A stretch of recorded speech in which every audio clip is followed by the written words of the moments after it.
Hey, so today I'm going to talk about lectins and how soaking certain types of foods can be really beneficial. So, what lectins are is they're a type of protein that can bind to sugar, and they're really referred to as anti-nutrients. They're found in a variety of foods, most commonly in beans and legumes, but they're also in grains, peanuts, cashews, corn, quinoa, and nightshades. They are linked to autoimmune inflammation and intestinal imbalance, and many food allergies are actually really just reactions to lectins.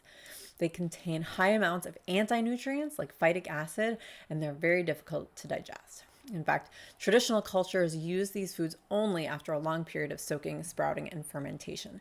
So the idea is to really get back to that. If you are going to eat a lot of beans or foods with lectins, it is really good to get into the practice of soaking them before cooking. We've lost a lot of traditional practices, and this is definitely one of them.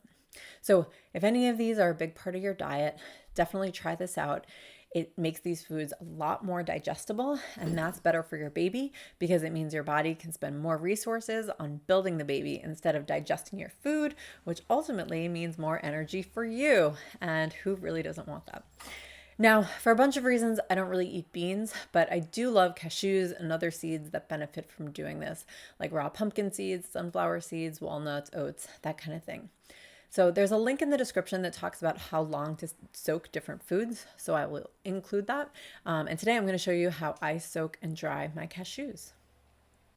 All right, so here are my cashews, which my family ate a whole bunch of them already, but let me pour them in.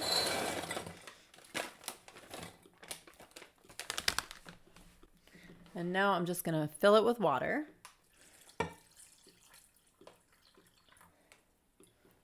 And I'll probably add some salt as well.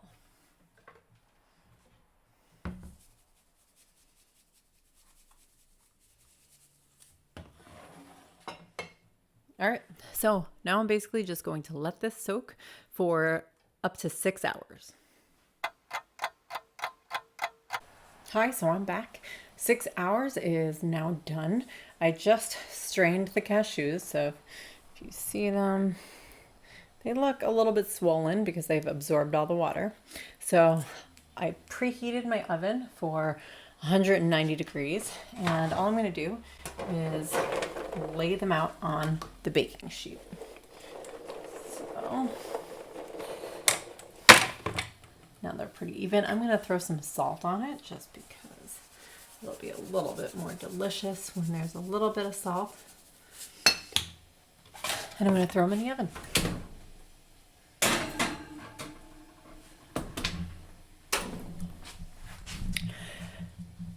So my guess is they're probably going to be in there between 2 and 3 hours. I think I took it out last time at around an hour and a half, and it was still a little bit soggy on the inside. It really depends on your oven.